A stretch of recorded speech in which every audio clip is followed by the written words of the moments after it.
Hey everybody, Lee with LG Speed and Custom, and in this video we are going to drop the axle on my 32 Ford.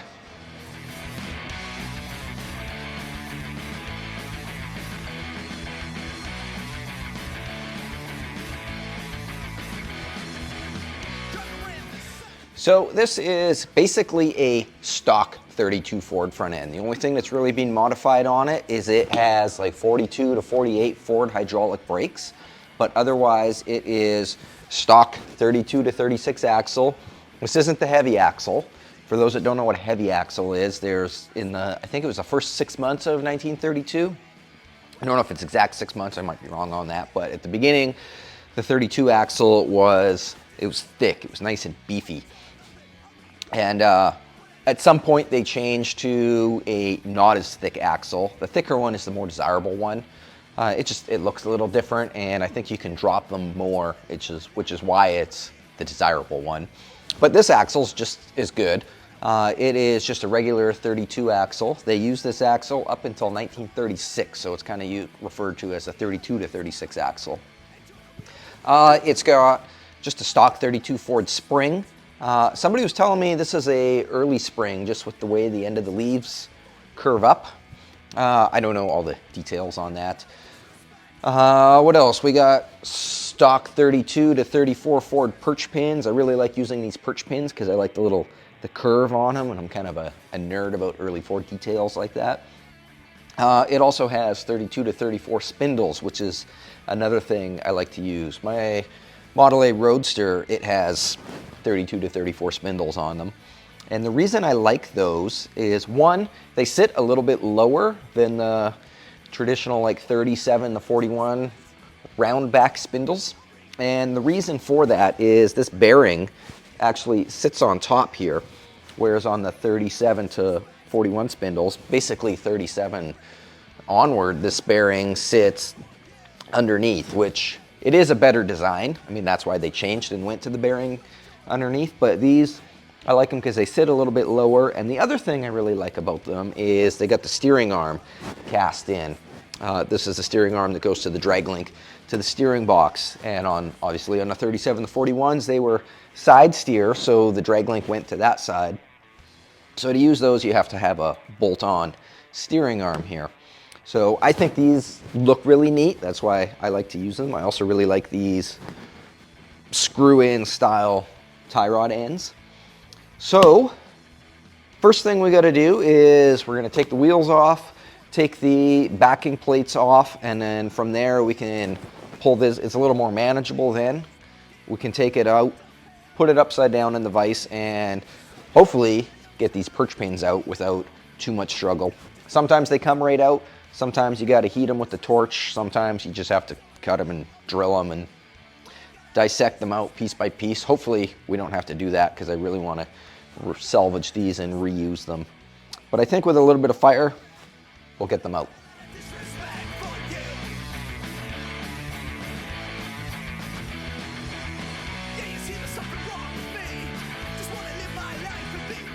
We're going to start with taking the wheels and tires off, and then from there, come on. Then from there, we're going to take the backing plates off and the spindles off. And then, yeah, it's just a lot more manageable.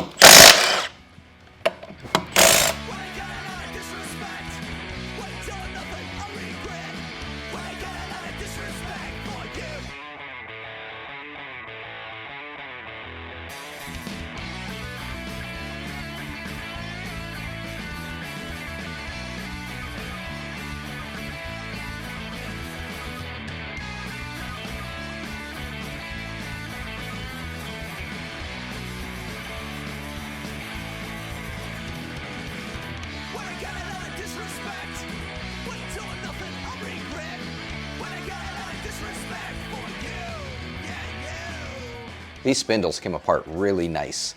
I think somebody might have replaced them rather recently because they're nice and tight still, and they came apart like butter. So hopefully these spring perches are the same deal, that they just come right out. Our next step, now that we got this apart, is we'll take the axle assembly right out from under the car. And it's nice and light enough now that I can manhandle it up into a bench vise. We'll flip it upside down and get these perch nuts off. Actually, before we put it upside down, we'll take the spring off, and then we can get the perch nuts off, get the perch pins out, separate the wishbones, and then we'll get this thing ready to drop it.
We have the spring removed now. You'll notice I used a Porta Power as a spring compressor. They work really good. You don't need to buy one of the like vintage KR Wilson spring compressors. Porta Power works just fine. The spring shackles, they were a little bit of a struggle to get off. Usually they come off really easy, but these ones, they've been on there for a while, so I'm hoping that that's not foreshadowing what these are gonna be like. We are ready to take them off now. Don't know if I'm gonna flip it. Normally I do these upside down so that I can work on it from underneath, but I don't know if it matters or not. I guess we'll, I think I'm not even gonna mess around. I'm just gonna heat them up with the torch first. We'll get them nice and warm, blast these nuts off, and then hopefully they just come on out. What do you guys think of the audio on this video? So Shannon has been chatting with Piero from Mad Fabricators, and they have together conspired and hooked us up with these. Shannon got these super cool mics. There's two of them. They got, I can put a little windscreen and stuff on there. So they are really fancy. Way fancier than what I was using or would ever use. So if the audio is improved, if you think this is an improvement, send a thanks to Shannon and Piero, and go check out Piero's channel, Mad Fabricators. I'm sure everybody's heard of Mad Fabricators. He's been making great videos for like over 20 years now. So go check his channel out. All right, let's get to this little burp burp. So we're just gonna heat this up with good old-fashioned oxyacetylene torch and a rosebud tip. And then once we get it nice and hot, we'll blast that nut off.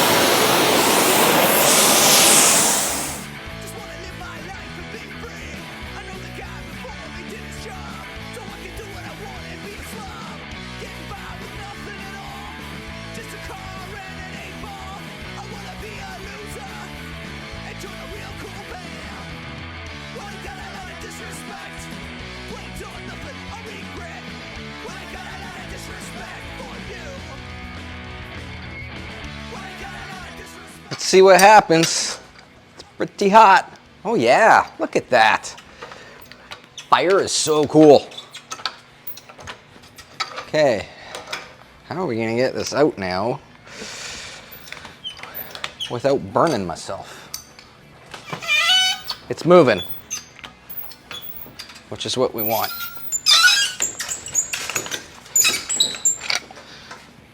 There we go. Okay, let's set that down before it gets super hot and do the same thing on that side. Yeah.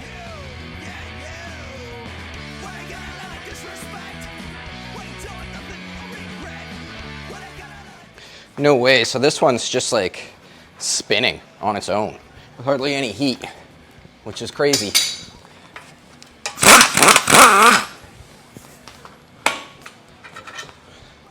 Well, that was easy. All right, now these wishbones should come off. And we have a bare axle.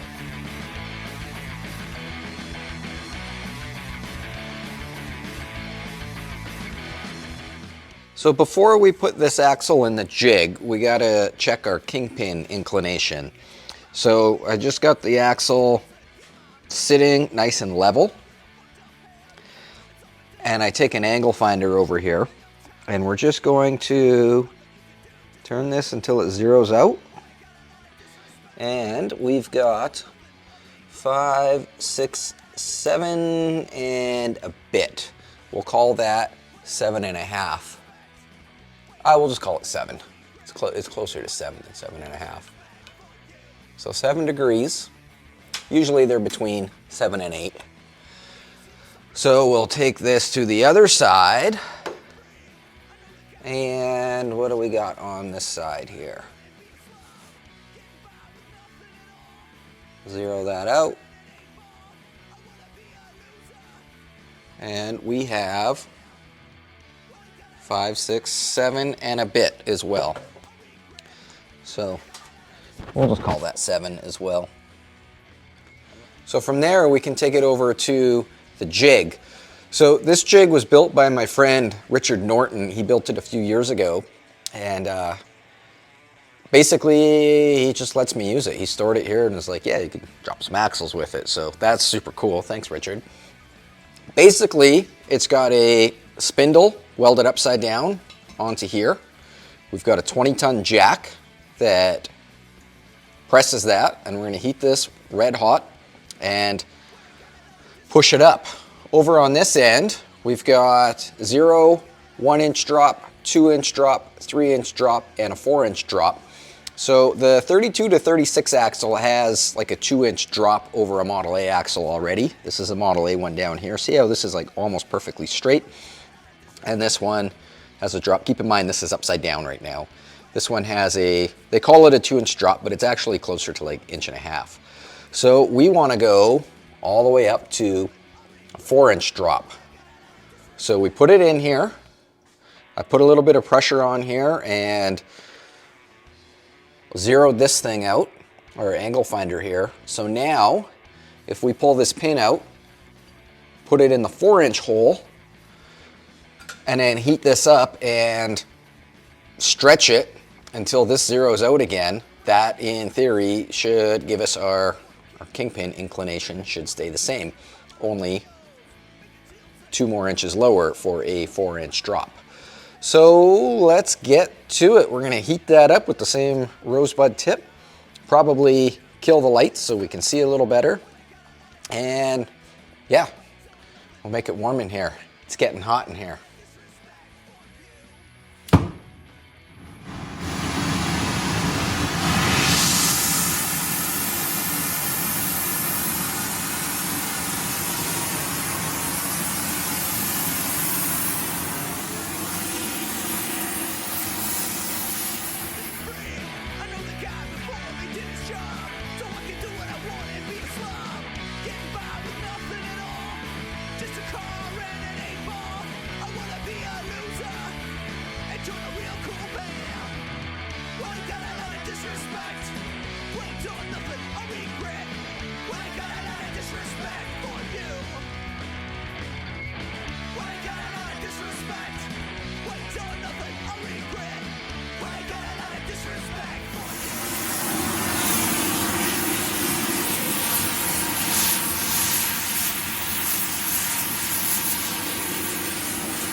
And there we have it, a 4-inch drop.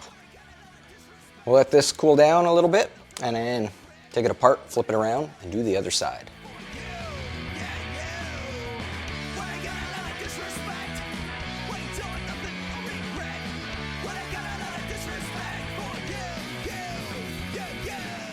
Actually, while that cools down, we're gonna go get some oxygen because this is just about empty. And it's Friday, and the welding store closes in 1 hour. So if I don't go get oxygen now, this might not happen.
Made it.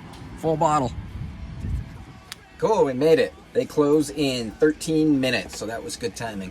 It's always so frustrating when I run out of gas or welding supplies or stuff, because there is a welding supply shop literally across the street, and there's another one a block down, but they won't fill the bottles unless you lease them from them, which I did do for a while, but it's 30 bucks a month per bottle, and like, I own my own bottles, so why would I lease bottles?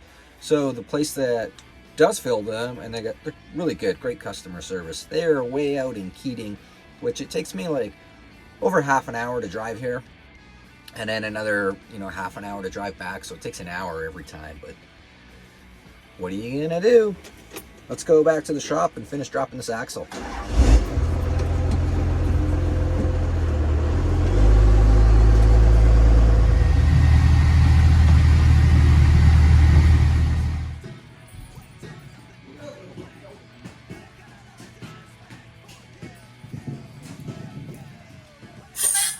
That's better. Yeah. Rock and roll time. Good morning. So it is Saturday now. And we got back from the gas store yesterday. It was after 5, and Doris needed to go to the park. And I had to have dinner and stuff, so I called it a day there. But now, we're ready to go on this side of the axle.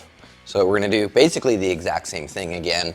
We'll zero it out and drop it till it hits this 4-inch point. I'm gonna put my kingpin through here to hold it. Give it a little tappa, tappa, tappa. Ooh, she's tight.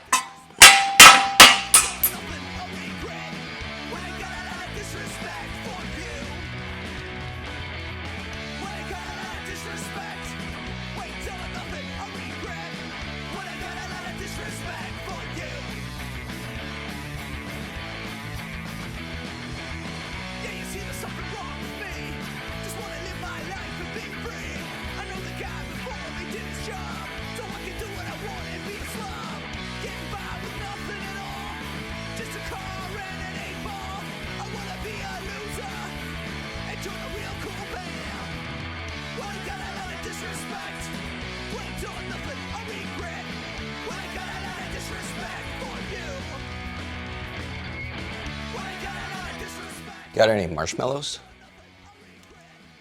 That's toasty. Hey, there we got it. 4-inch drop on both sides. So we're gonna let this cool down a little bit. And then, really the axle's done at that point. The next thing I wanted to do is that spring that we took apart. I want to reverse the main leaf on it. So we'll probably do that while this cools down. It's pretty simple. I'll show you how it works. Reversing a spring. So what does that mean? Well, here is our main leaf. This is the the main one for the whole pack, the first one that goes in. And you'll notice how the spring eye rolls around underneath, and then it's got the bushing in the middle here.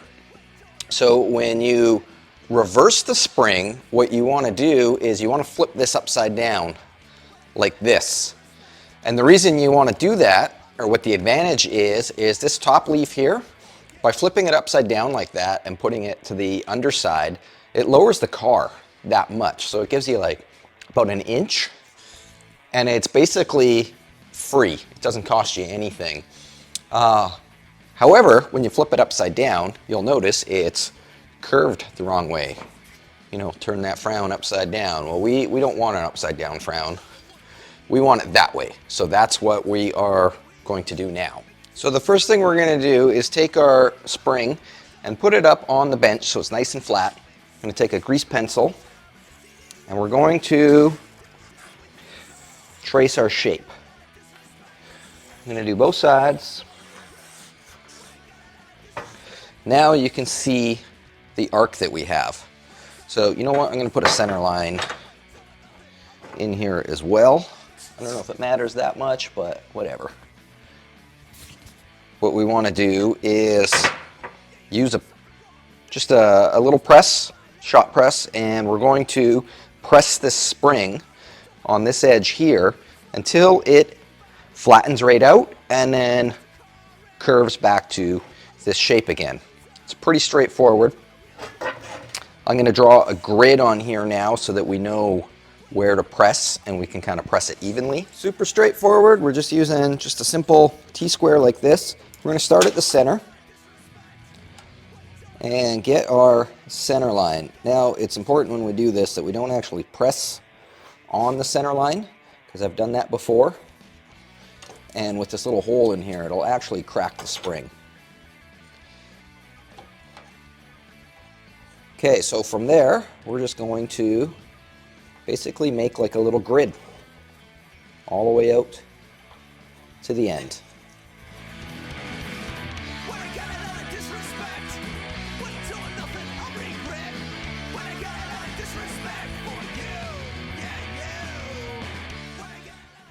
So I'm sure most of you noticed right away in the video, but I put my grid on the wrong side of the spring because, you know what, sometimes I'm an idiot. So I flipped it over and redrew the grid on this side. So here's my press. This is just a simple, I think it's a 12-ton press from Princess Auto, which is like the Canadian version of Harbor Freight. I got this little angle iron doodad that I whipped up out of some garbage in there. And basically, all we're going to do is start at the first line here and give it a little, you don't want to go crazy, just give it a little press, a little bit of resistance on it, loosen it off, and let's line this up a little better here and move on to the next one. Give it a little press, let it go. You don't want to go too crazy because you can break the spring. This is one of those situations where less is more. Little press and move on. So we're going to go all the way to the end. If you're doing this at home, probably grab a stool. You're going to be a while. This will probably take about an hour. If you don't have a press, there is, another way you can do this. The old school way is if you have like a little piece of angle iron like this, or I've even seen people take two pieces of pipe and weld them together. You draw your grid on here and then you take a hammer and just whack, whack, whack, move it along, whack, whack, whack. But I mean, who's got time for that? That could probably take an entire day and your neighbors would be so annoyed. So presses are cheap. This press I think is like $100 brand new, and I've had it for years. So if you don't have a press, go buy a press. If you can't afford a press, then yeah, I don't know, get a hammer and hopefully you don't get tennis elbow. Okay, we're gonna switch to time lapse and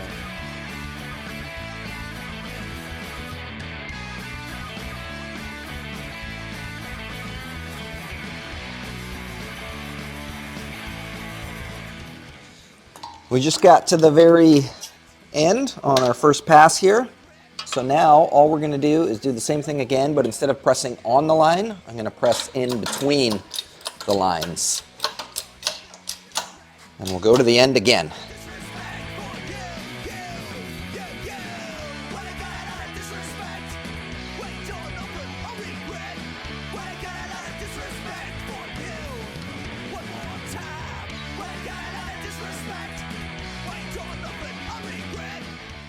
There is after one pass through the machine. I guess two passes, one on the line and one in between the line. So we've definitely flattened out a bit, but we have a long way to go still. My arm's already tired. So I'm going to keep doing that until it goes that way. Well, we did about, I don't know, 4 or 5 more passes, and we've got it where we want it. I went a little bit further than our original line, and the reason I did that is when I did this on my 47 Ford, I went right back to the original line, and it kind of sagged out a little bit and flattened out a bit. I also test fit our old spring, or not our old spring, but the second spring on there. Let's get this lined up here. And as you can see, we're pretty much there. Like I said, I put a little bit more arc in it just to compensate for it to sag out a little bit. We do have a tiny little bit of a gap right there because that's where our center point is. And like I said before, you don't want to press on that because it'll crack. But I mean, I can live with that. That's fine. As soon as you put a little bit of pressure on this, it tightens right up anyways. So I think we're going to call this done. I'm going to stop for lunch now. Then after lunch, we can probably check the kingpin inclination on that axle and make sure it's still happy. And then I guess we can kind of start putting this front end back together. And we're back. Lunch was great, by the way. Thanks so much for asking. So let's check this kingpin inclination. We got it mocked up on our little jig here again. Level across it. It's nice and level. Let's take our angle finder and zero this bubble out. And we are at 5, 6, 7 and a bit, which was exactly what we were at before, 7 and a bit. Let's check this side here. And yeah, it's bang on. Perfect.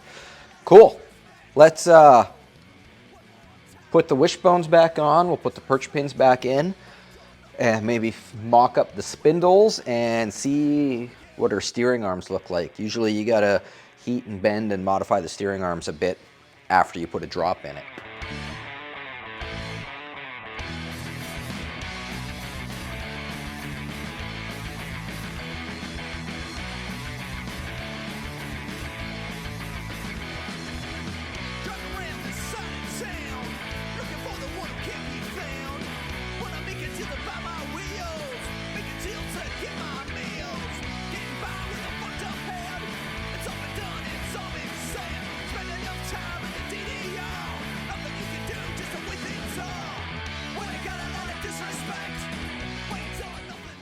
We've got our main leaf back on.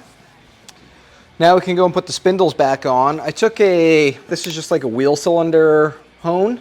I just took that and kind of cleaned the kingpin boss out a little bit. So our kingpin slides in there, nice and happy. So let's see how this fits.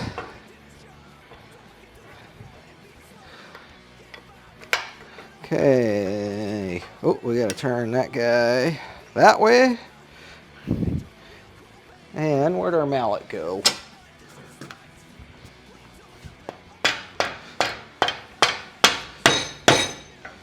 Oh, what'd we run into? We got tight here.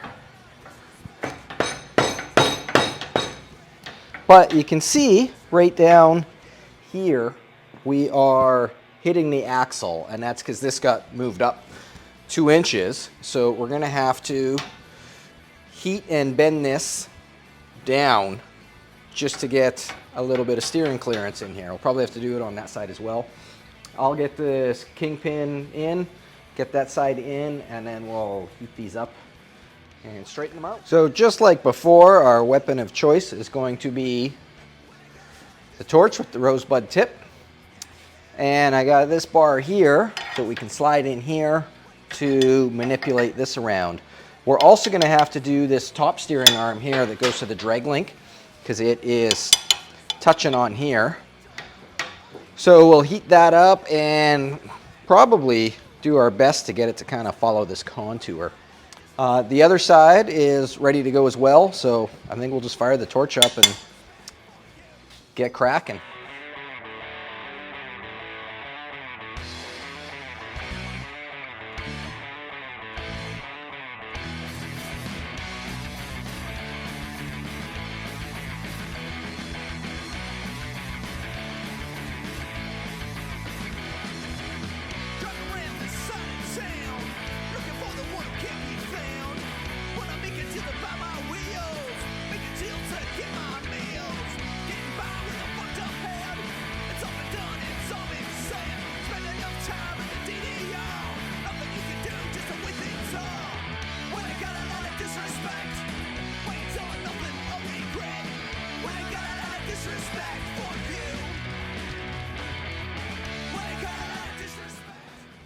There we go, we bottom out on the little spindle stop here. And we got lots of clearance now. Hopefully this is the same height as the other one. I'm gonna double check that in a bit here. That way your tie rod still sits level, you know, for the people that are underneath your car and can see that. And this one here, we bottom out on the spindle stop. And we got good clearance on the steering arm here. Hopefully the tie rod end still fits in there. I just kind of eyeballed that. Once it cools down and stuff, we can check that. Not a huge deal to adjust it if we have to. I had to drop this side down. It was a 1/4 inch higher than that side, which just, you know, that won't fly. If somebody ever went underneath the car one day and saw that that was like a 1/4 inch higher than the other, just, I don't know what I'd do. How embarrassing. That's all I can say. So it's good now. Our steering arm here for our drag link, I had to tweak it a little bit as well, but we've got good clearance now. Sorry, I got the door open right now because it's really smoky in here. Probably should have cleaned all this grease out first, but where's the fun in that? So yeah, we have good clearance through there. So everything is hunky-dory.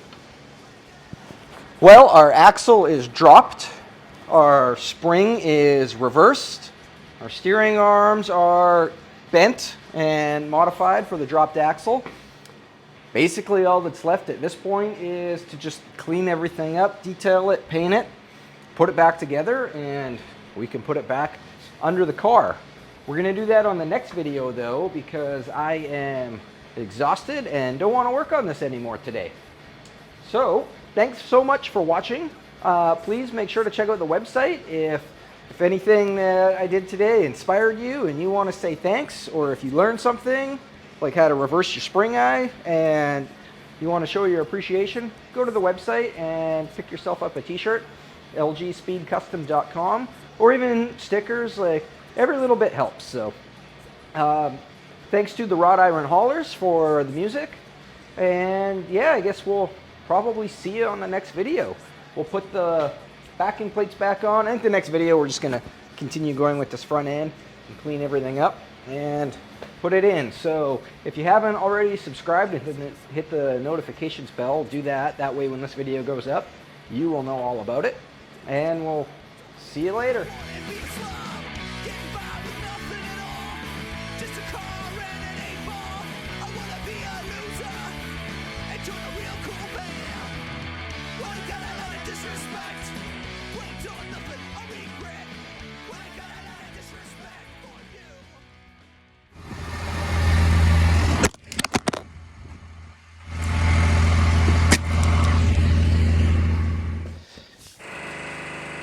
Lewis, shut up.